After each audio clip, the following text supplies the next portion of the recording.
Hello and welcome back to that Eurovision site today. With the exception of some headphones, we're dressed like quite somber colours because we're discussing a dearly departed friend, ESCZ, which when Czechia confirmed their participation recently, which great, we love to see them still in the competition. There were rumours they weren't be. They're cancelling ESCZ and going internal. So with that in mind, we're deciding to take a look at the last however many years it was of ESCZ and what we thought of the format in general.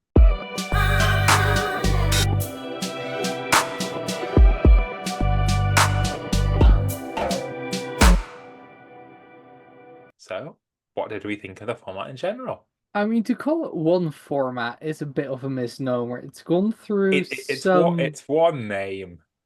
It's gone through a evolution from a online only camp little nonsense thing, which I absolutely loved. And oh, I could talk about 2019, 2020, and 2022 in particular for like 5 podcasts each, let alone all of them together in one. But yeah, I mean, it evolved into almost a normal national final by the last time around this year, 2024. I always had a good time. Mostly, I had a good time because the song selection was just so strong. In my opinion, ESCZ has almost every year had the strongest song selection, both on amount of songs that are great and also just percentage wise, which is really impressive, in my opinion. I wouldn't go that far, but I Yeah, think I can't. I will uh, say I think it improved as it went on. yes. However, I think some of the earlier years there was some barrel scraping. Yeah, what I will give it to them is when you consider that this is a national final for Czechia, which is Central Europe, lower population, lower income, lower music market than a lot of like wealthier Western Europe countries, they did really well for it. Like you can argue that some of the songs in there weren't great, which a lot of them weren't, but I think I don't think there was a bad ESCZ winner, which cannot be said for a lot of shows in See, this is shows in markets a lot bigger than Czechia. So see it when I did was well for listening to them. the tracks back today, I did sit there and thinking almost all occasions they did the right winner Yeah. did get picked. Um, there are a few where I think it could have gone either way, but in almost all occasions, I do think like definitely 2018. Mhm. I was listening back and I was just sitting there listening to the songs and just being 2018 like, kind of felt like an internal selection with extra steps. I mean, the one thing like I want to say about ESCZ is although they have been making slow progress, I feel like they have been making progress. Yeah. They have not been just consistently bad or consistently fine. They have just been like slowly Yeah. inching their way up. Um, to and if things had continued, I would have loved to see what they would have done with it. And obviously, if they ever bring it back at any point, then it would be interesting to see what they do, whether they can keep that momentum. But I do think they were really getting towards something, Yeah. which is why I'm kind of very sad to see it go. Yeah. You could just see that they were improving. Yeah, and what I like is they weren't afraid to mix it up, try something different because this year they hosted they had a crowd for the first time ever. They had it was live, like people were there, they could see it. I don't think that worked for them particularly. I think because if you watch the show, the sound for especially on the YouTube stream awful. Like none of them really sounded good, but look at Aiko's other performances. She sounds great there. So I mean, unless she early years they did video vote, based off video and stuff like yeah, that, and and like I could they've see come them so doing. far. I could have seen them going to a like live on tape Yeah. style like Malta does. I could have seen them going and doing that this year. But we I will never know what they would have done because we know what they are doing, which is going back to internal. yeah, I'm glad they took the step. It didn't work, but oh well. Maybe it could have, and then they could have built on that and built on that, but they're they're struggling a lot with like one of the lowest viewership figures, like in maybe the lowest in like the entire contest. They have to deal with that with pretty much just public apathy that no matter what they do, they're not going to have loads of funding just because of viewing figures are not there. They're never going to have a Melfest. But like per pound for pound, I think it's probably it's definitely in the 2020s the best national final per like pound spent. Because I would have wanted to be like in the ESCZ room in 2023 when they were going through the songs and they first heard Vesna. Because you're just like some like small time national final in Central Europe, and you hear that getting put into your submissions. Yeah, I agree. I would be doing laps around the room. I mean, and in between those cartwheels, like, and this has been something I've been hammering on a lot, and this is even true for Melfest, so even the most expensive national final, I would argue. A lot of the production for a lot of national finals, and even a lot of Eurovision songs, is really, really bad and really, really cheap. Mhm. It's production I can do, and I have no experience in any kind of audio engineering. Even the bad ESCZ songs tend to have professional sounding production. You can at least say that like it's all professional, competent, like people know what they're doing, even I if we mean, dislike it. And in 2023, we had an actual Oscar winner who's also shown up in Sung Kepnin competing. Pam Rabbit came back with also what was a very competent Eurovision ready entry. I mean, we all love to, joke on Rodan and his introvert party club, but that could have done Oh, decently in Eurovision as well. are are we we joking dunking on about that? Rodan? Because we're not dunking No, on no, no, no, Rodan, no. right? No, That I'm not that done. that I'm just that saying, that like, a lot of folly, people do love to folly. joke about That that was one of my entry. songs of the season. I know, Wait, are but we you all can. That in was agreement so about good. Rodan? Yeah. It's cute. What a And time! Jur on Yeah. NDR would murder. They would commit. They don't even care about Eurovision, and they would still murder to have a song like this in their national Yeah. final. That is pretty much what I said when I was like watching it back yesterday, that so many countries would like kill for a song that comes third in Czechia, which doesn't feel like it should happen. But yeah. And he's doing well for himself now. He's been touring through Poland, which is great for him. It goes to show that you don't have to even win ESCZ anymore to get something good out of it. I And feel like, ESCZ has become a bit of it has become a bit of like a cult favorite amongst the yeah, fans. And, even like it's not like it's consistently delivering like one specific type of music or anything like that. yeah. It's not like Mellow, for example. We're gonna compare to Mellow a lot here, I can feel it. Where you're getting like some of the same kind of music, or even like Sanremo or stuff where you're getting a lot of the same kind of music. It did have a good variety and it did have a good, you know, idea of let's have different types of stuff in it. Thinking back to like, I'm sorry, I my Czech is terrible and stuff, but Jazinski, oh my god, that was terrible. And stuff like that. But stuff that you might not think would be standard fare. Um, Kind of coming out of that kind of space. Um, but interesting stuff coming out of there. and not just people throwing stuff that is Eurovision fodder, Yeah.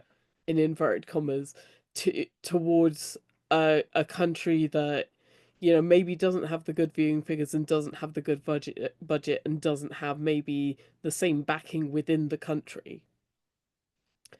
So, you know, and I mean, yet I just think that, you know, that as a selection process, it is one of the ones that, like I say, it's consistently produced tracks that are, you know, good quality tracks and, you know, good quality performers. And, you know, you don't get that necessarily year on year with every country. So for a small country, budget wise, to do that. One other thing I'd like to mention is it was a very early national final, and with it being gone, I think that is something the fandom is going to miss quite a lot. We Because have Monty Song's going to be relatively early Montesong is November, but November. we don't know how long that's gonna last. And And what will it be like? Because, you yeah, know, Malta and for 2 years in a row, not last year, but 2 years before, Estilao both started in like November. Estilao started in October even one year, which was what? that was No one weird. cared about. I'll be very frank, no one in the Eurovision circles cared about that. Yeah, I think like there's Fick before the end of the year as well, but I think it had a really nice slot of just a small, you can watch the entire thing in an evening national final. That it's a really fun niche to fill, and I'm glad that Montesong is coming in to at least try and fill that. I don't think it will be ESCZ levels, but just because different countries, different music. But I'll hold out hope, and honestly, I would love to see it be like ESCZ because pretty much like any country, like with like a small population, like east of the Danube, get yourself an ESCZ because it'll do well for you. Because you don't need to like cram in like 30 artists for like just a low production national final. You can get like 6 in a medium production national final. That's basically what your internal selection was going to be anyway. I So feel like this is kind of, you know, ESCZ was UMK Junior.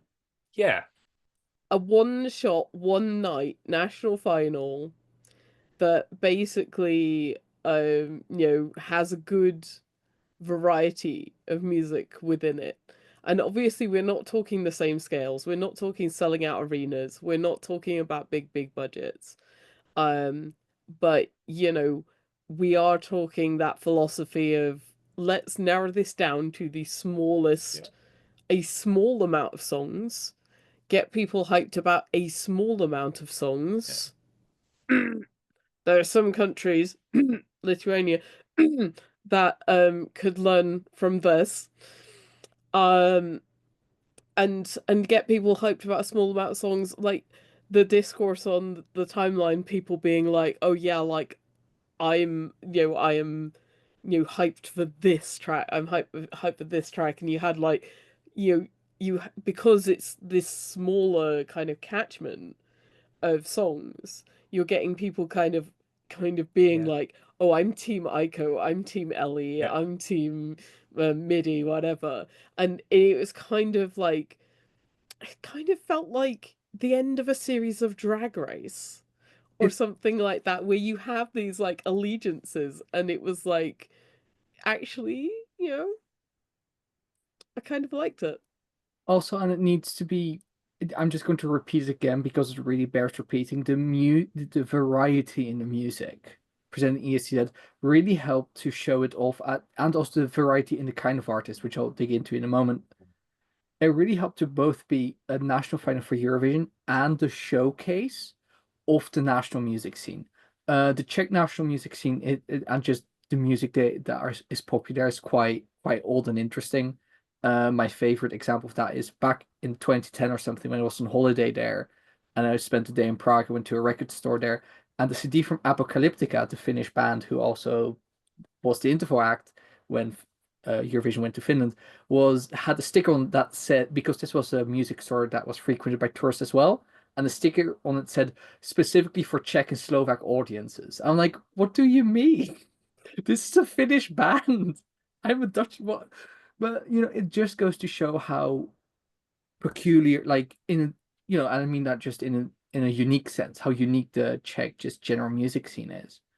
But you also have between like established artists like Heinz Smetana or Benny Cristo or Vesna even, which are Vesna were like a fairly indie act, but definitely established in that indie scene. And then you compare it to like Annabelle, Skywalker, the Valentines, just to name, from the best one, 2022, but you can name from any edition these up and coming artists or Barbara Mochova. No one knew really of her that much before ESCZ, and now she is people at least know of her, and that's sort of the kind of thing like you want to show off your national music scene, give them maybe that international success. Aiko around the time of ESCZ also got that feature on like as the first Czech artist promoted by Amazon Music on Times Square or some kind of nonsense like that.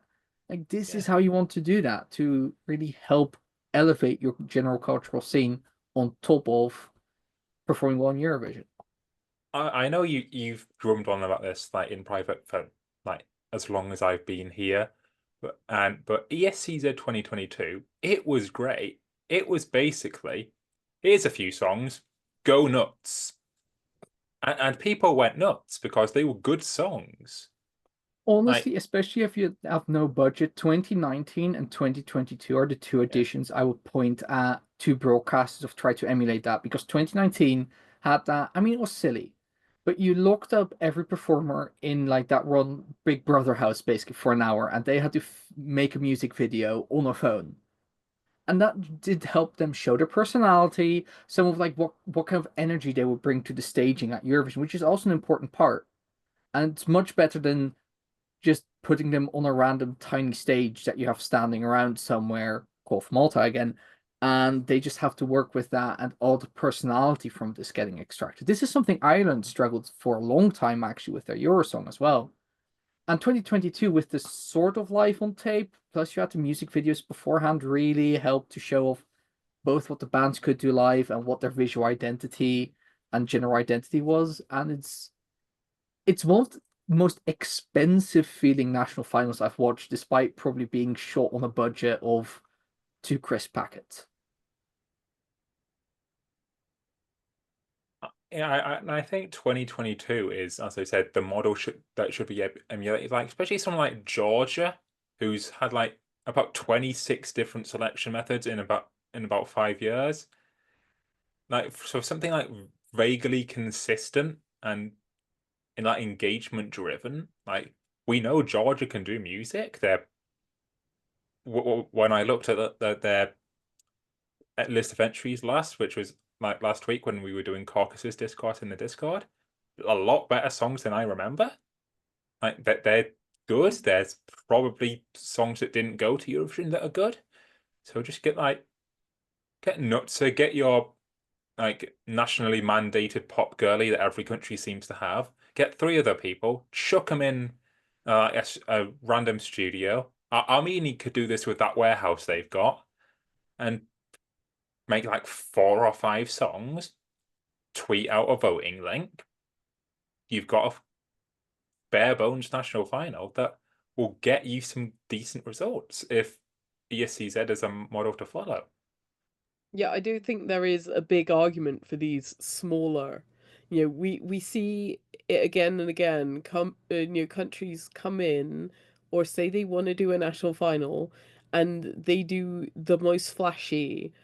They want to go for like a minimum of two semi-finals and a final. And actually, I think this shows that being tighter on your selection in the first place not letting the chaff through, giving people a little bit of a say.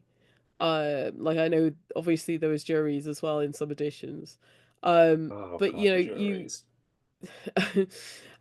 but equally, you know, I think there is a very good argument for let's make the process cheaper, and we know that countries do struggle with the funds to sort out their Eurovision selection. And that's probably one of the biggest reasons that a lot of countries do go internal.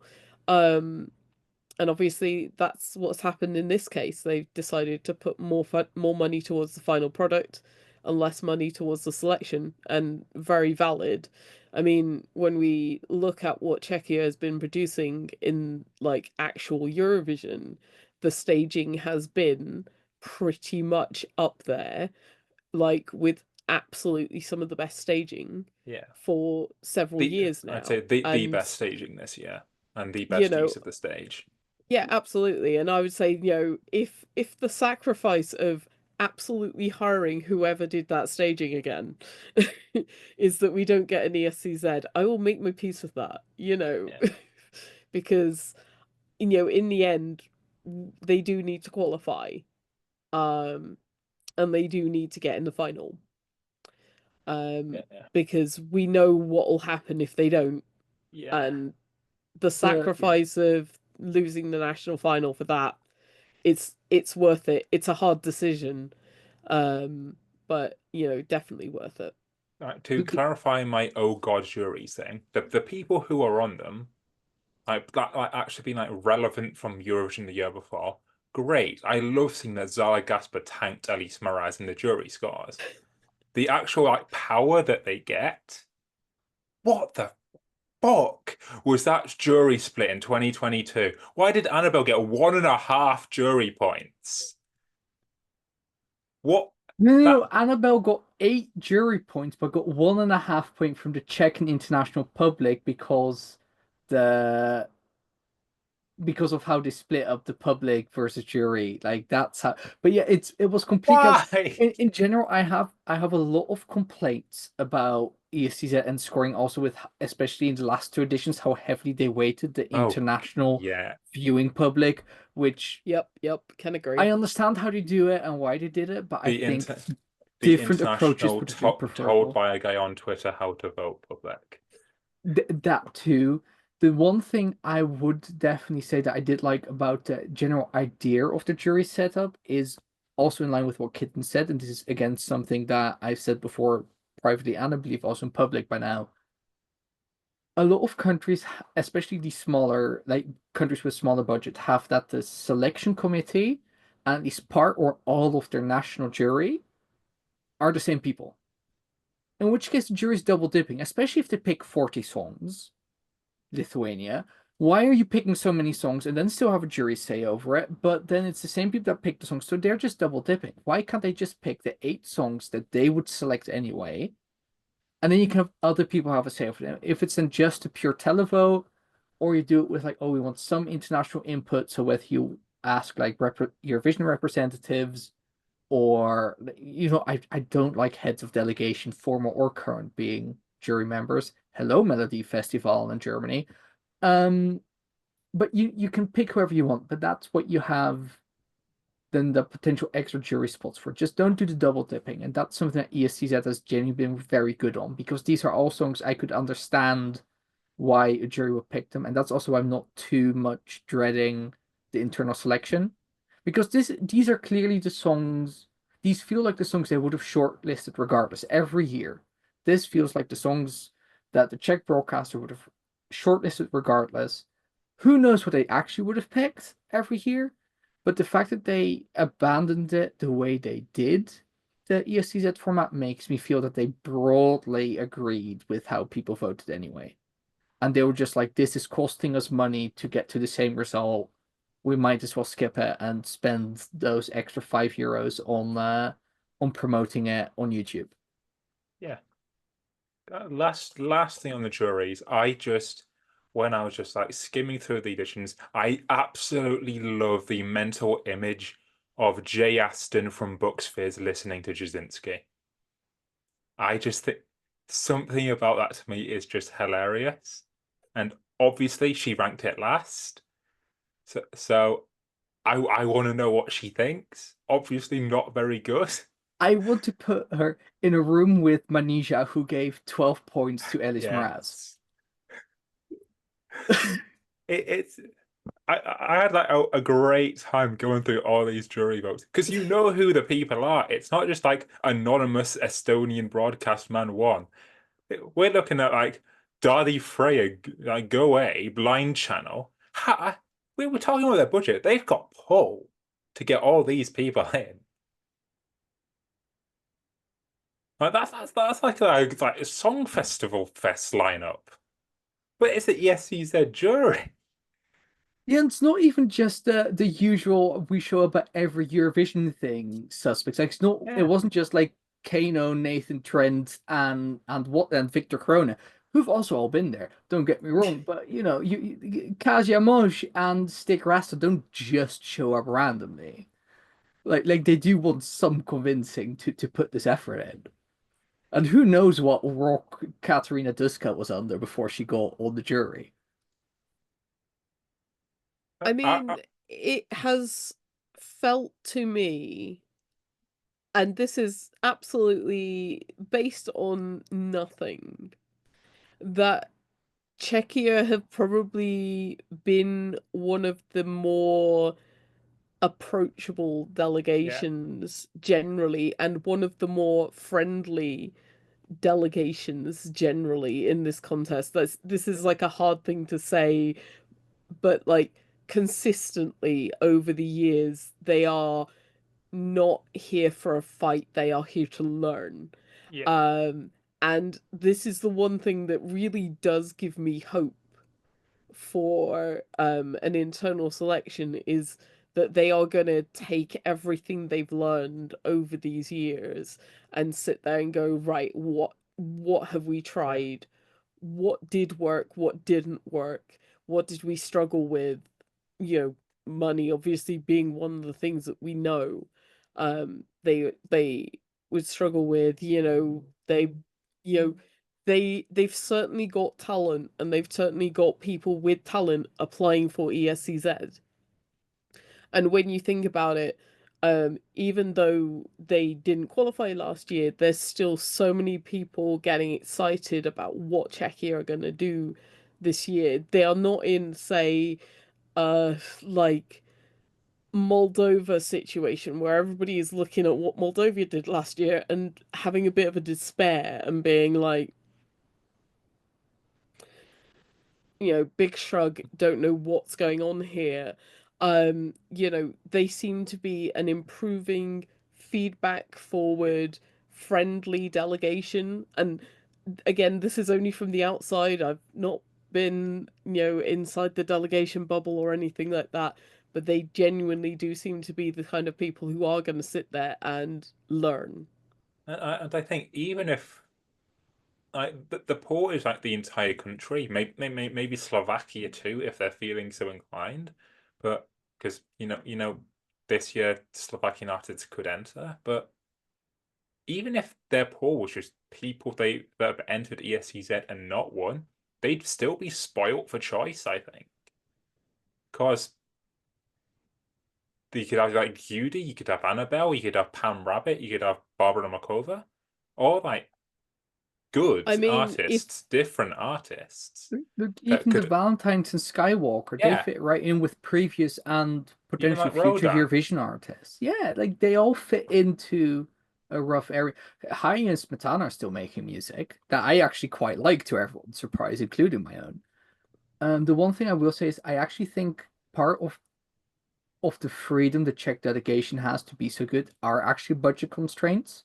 Yeah. Because if you look at the history of Eurovision being broadcasted in Czech Republic, except for an early stint in basically the 60s when it was broadcast there, back in the Iron Curtain days before they competed, and one time in 2007, which was their debut, they didn't broadcast it on their main television channel. It's almost always been on their second, or even on like a spin-off of their second public broadcaster, which is fine. And, partially at least the final was broadcast on the main one. But the last 3 years, it was all on the ČT2, so on the second broadcast of the Czech Republic.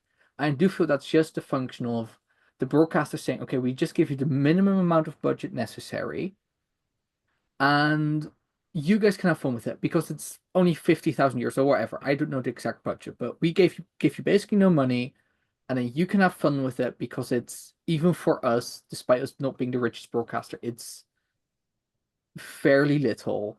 You do your thing, and they can just run away with it. Whereas other broadcasters, you can really tell, because it's expensive, relatively or absolutely speaking, the broadcaster is really tightly on top of it and is saying like it needs to fit these exact molds, regardless of whether that makes it a better show or a better selection process or Eurovision in general, a better experience.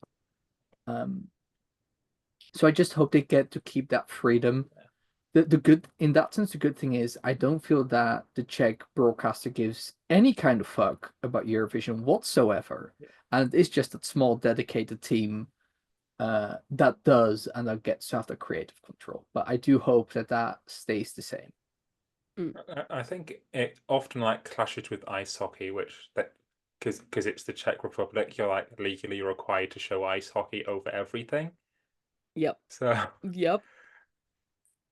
I think inspired by a Zoom notification I've just got that says running out of time, I think it's time to talk about the songs we liked from this selection, ESCZ. And I'll start with Running Out of Time by Annabelle, which it was fun, angsty girl pop song that make brain go scratchy, scratchy. I know I say that for a lot of songs, but there's not really no final way I can put it. It makes the brain receptors go. It's really fun, and I think if you listen to them beforehand, you know this is from Barbara Makova, especially White and Black Holes from 2020, which the public robbed, jury didn't. Good job, jury. It's a sad girl ballad, and it's a pretty decent one at that. So obviously, I'm going to go for it. Pretty much all of the winners as well, especially towards the 2020s, 2022, 23, 24, all great. But we've hammered that through already. Vroden, I'm still listening to that to this day. Introvert Party Club. It's really fun. He's a sweet little guy. And this year I liked Ellie, The Angels Share. Really good song.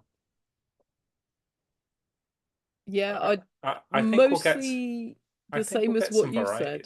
Really? Mostly Wow. the same as what you said. Pam Rabbit has been excellent. As an excellent contestant across the God knows how many I entries. would not be shocked if we saw her next year. Would not be shocked at all, and would actually love it. Yeah. So yeah, I'd be here for that. I mean, MIDI from last year I thought were absolutely great, and would, again, if they were going to select somebody who had been in a previous show, I'd definitely advocate for that as well. But we'd have to see who they choose this year. Yeah, I broadly agree with the people mentioned. I also want to highlight from 2020 Olga Lunova with Dark Water. And from 2022, I honestly could mention anyone and everyone, but the two artists have also been, well, High Smetana I've brought up multiple times, and they've only brought up one song since. But in a just world, Emma Smetana would be a superstar. That being said, the two artists I've genuinely followed post Eurovision, and it's not just because they were my two first interviews. They just have a great discography. Are Skywalker and the Valentines, two very different vibes. But if you like your in indie pop rock, go listen to the Valentines in their back catalog. If you like your post-hardcore screamo nonsense, go listen to Skywalker some more. They're both really good in their own respective genres. Adam Misík is the funniest man I've ever seen. Not necessarily on purpose. No, Funniest man because Elise Moraz is funniest woman. That is the best part because you have no idea if he means it or not. Just he's really funny on purpose, like 50% of the time, but way funnier by accident the rest of the time, and I just love that. I will miss him hosting so much because he's so awkward, which is like my style of humor. It's great, but we don't have any more time. Thank you for watching this video on that Eurovision site. Be sure to follow us on everything. Twitter, Instagram, Facebook, Threads, Blue Sky, Tumblr, Everything. probably some more. Back of a leaf. You know, we're everywhere. Thank you for watching. Bye. Bye.